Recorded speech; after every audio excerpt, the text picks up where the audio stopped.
Okay, in the last video I asked you to come up with various examples of sequences of real numbers with certain combinations of properties.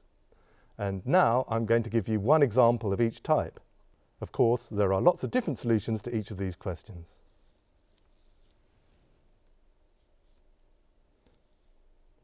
The first thing I asked you for was a convergent sequence of real numbers which is not monotone. Now, of the examples we looked at before, we can use one straight away, and that is -1/2 raised to the power n. This sequence converges to 0, but it goes backwards and forwards from one side of 0 to the other, so it's not monotone. Now, the next thing I asked you for was a divergent monotone sequence of real numbers.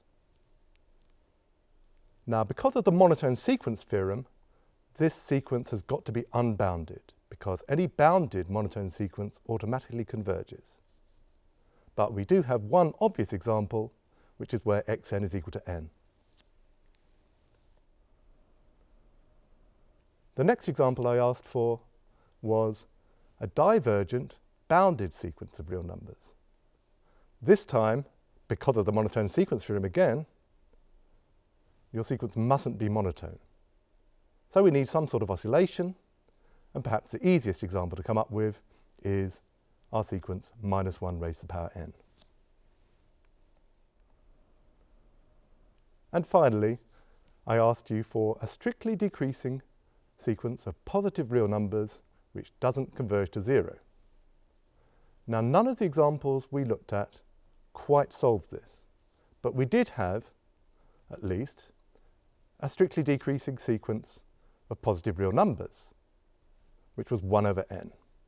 Unfortunately, 1/n does tend to 0, but we can fix that by adding 1 to it, and then it will be a strictly decreasing sequence of real numbers which tends to 1 instead. So we can take xn to be 1 plus 1/n, which is also equal to n plus 1 divided by n.